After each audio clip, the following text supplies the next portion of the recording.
Аударма қиын жанр, қызықты жанр.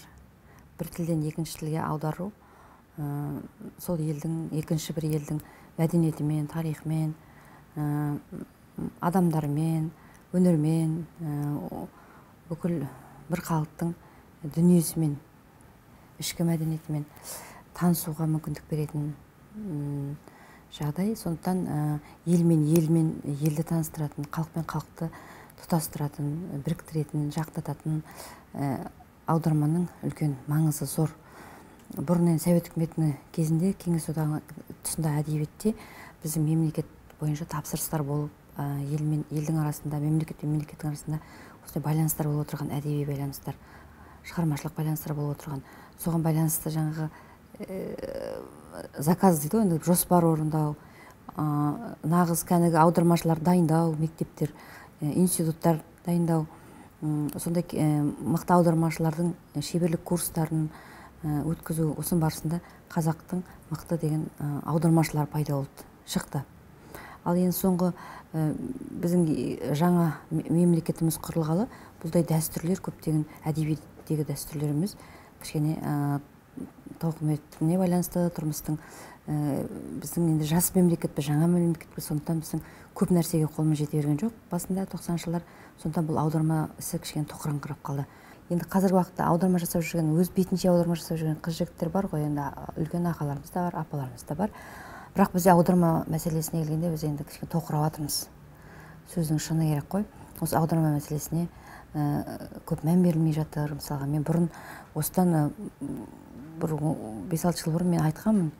Мысалы, болашақ бағдарламасы бойынша барлық оқу орындарына жібереді, шетелге мамандар жібереді. Неге біздің жазушылар одағы осындай кадрлер неге дайындамайды? Аударма икемі бар, тілінің икемі бар, ойы қиялы жүйрік жастар бар.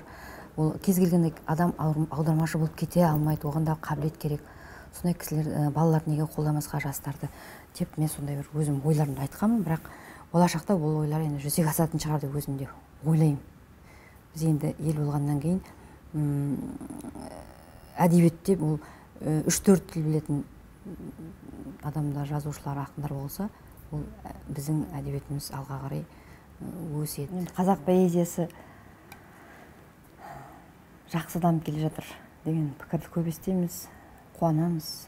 Қазақ бар кезде қазақтың қара өлеңі өлмейді деп ойлаймын. Ол біздің рухымыз да, қуатымыз да сол қара өлеңде. Қазір жастар поэзиясы дегенде жақсы жастар бар, жазып ізденіп оқып жүретін, жазып жүретін. Кейбір жастар бар, түсініксіз, түсініксіздіктің өзін бір жаңалық деп қабылдайтын. Кейбір жастар бар, тіпті таланты жоқ, өлең ақын емес, бірақ әйтеуір көштен қалмай әншіден бірдеме ұрлап, әншіден бірдеме ұрлап әйтеуір атақ шығарып, сондай бір мүшәйралардың орын алып, соған сөйтсе елдің көшіне ілігіп жүрген, жақсы көретін жастар да бар. Жастардың түрлі-түрлісі бар. Сосын бір мен мына бір жастардың, жас ақын қыздардың поэзиясына байланысты бір мақала жаздым. Сонда біраз ақындар сынадым. Жастарды мына жалаң сезім қуғышылыққа байланысты сезімді де үстірт жырлайтын, немесе жаңа ол саржағал бір не дейді, жаңағы басылым сияқты махаббатты сезімді осылай жырлау маған енді көп ұнай бермейді. Жұрттың бәріне де ұнай бермейтін шығар, енді талғам әртүрлі. Бірақ менің ойлайтыным, біздің әдебиетте бұрын дәстүрдің бір сабақтастығы деген болған. Өлеңді талқыланып, ақылын айтып, бата беріп деген сияқты әдебиетте үрдіс болған ғой, әдеби үрдіс деген. Ал қазір сол өзі жоғалып қалған сияқты, үзіліп қалған сияқты. Қазір сол өтірік кішкене мақтап, сосын бір пайдасы үшін көрініп қалу деген сияқты, жерлес үшін мақтау деген сияқты нәрселер бар әдебиетте. Ол жастарды тоқыратады, ол өсірмейді жастардың әдебиетін. Мен жалпы асыра сілтеушілікке, асыра мақтаушылыққа қарсымын. Олай дейтін, мысалға, асыра мақтағаннан үлкен ақын ешкім болып кетпейді. Адамның еңбегі, таланты жеткізеді. Бірақ ақын болайын, мен жазайын деп ұмтылғанда да ештеңе болмайды. Егер сен Құдай бір сәуле бермесе, өнеге бермесе. Осыдан бір 90-шылардың аяғында мен бір жас алаштан бір мақала оқыдым, бір үлкен мақала. Сонда сол газетте жазылған екен, өнерлілер көп, бірақ өресі барлар аз. Таланттылар бар, таланттылар көп, бірақ тағылымы барлар аз деп жазылған екен. Сол сөз мен көңілім тұрып қалды да, көңіліме сондай жақты. Қазір де сол жан-жағыма сөйтіп қарап отырсам, сондай нәрселерді байқауға болады. Енді тағылымы бар адамдар да көп, бізде өресі биік ақындар да көп, оларды мен құрмет тұтамын. Сол жастар сондай бір адамдыққа сол ұмтылса екен, тазалыққа ұмтылса екен, содан үлгі алса екен деп мен ойлаймын. Сын бар жерде Әуезовтің бір айтқан сөзі бар. Сын шын болу керек, шын сын болу керек деген. Біздің әдебиетте осы принцип жүру керек деп ойлаймын. Қазіргі кезде енді сынап атамыз, бірақ содан сыннан қорытынды шығатқан жоқ. Сынап атамыз сынды оқып батырған жоқ. Сын деген жұрттың бәрінің көңіліне қонбайтындай. Қазіргі кезде қарасақ. Енді өзіме келетін болсақ, мен сыналған ақын емеспін, мақталған ақын емеспін. Баспасөз бетінде осы мынау алтын көпірліктер, жас толқынның бірдемелері деп осы мақалалар жазып жатады, осы толып жаңағы мақтап, осындай. Бірақ ешқайсының жаңағы топтама мақалаға да, бір жеке мақалаға да арқау болған, менің атым арқау болған емес. Енді мен мұны бір жағы ойлаймын, енді ол әркім өзінің қалай деуге болады, енді оқылмай жатырмын деген сөзден емес, көбінесе мен мынау мінезім бар, қырсықтау. Сол мінезім көбінесе мен ұнамайтын болу керек деп ойлаймын. Бірақ енді ол Құдайдың берген мінезі, сондықтан ол мінезім өзіме ұнайды.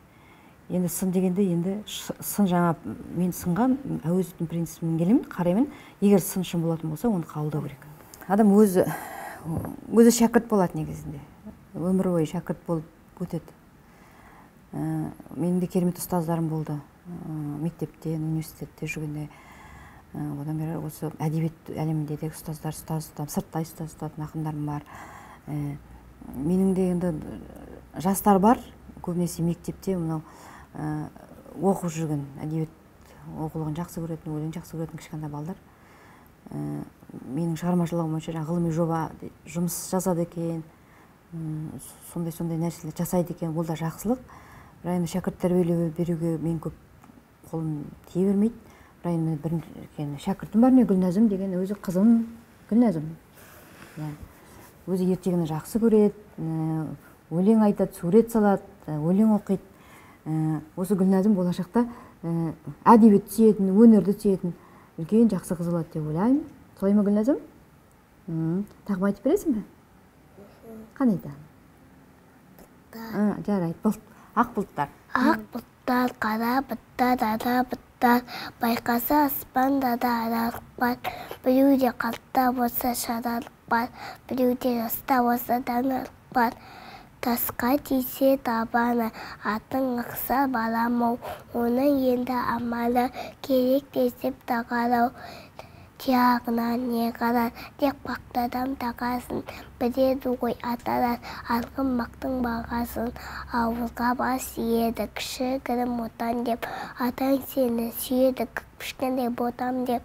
Бәрін зары бақырға, қырығына тояды, қыз баланың атында бота көз деп қояды. Бұзы неге күдікті, атамызға бармейлі, ерін сүйген жігітті қайыспаған әдейді. Жылқы бағу оңай ма, мықты болсын дарабың, балыққан тоғайға құлық кесіп аламын. Қие барған тастарға қырар қанды тағам, шапсыса да аспанға тайға құлық садамын. Әжем қазан қайнатып, жапақы жүн бояды, осы раша жайнатып, күн көзіне қояды, ақ түбітті көгіне, ашық көкті сарады, қызы сары көгіне көздің жауын арады. Аю қайда барасын, орман жаққа бәлжуге, қасқыр қайда барасын, ота жаққа мажуге, құйырама бар саған, аралардан қорқамын, бүйірама бар саған, шопан бермес торпағын. Жұрттың басын қатынма, ойбай сарып бақынма, үй ішінде ысқырып жаман ырым шақынма, айтқан тілді адасын, білмесең не табасын, үй ішінде ысқырсаң, керем болып қаласын.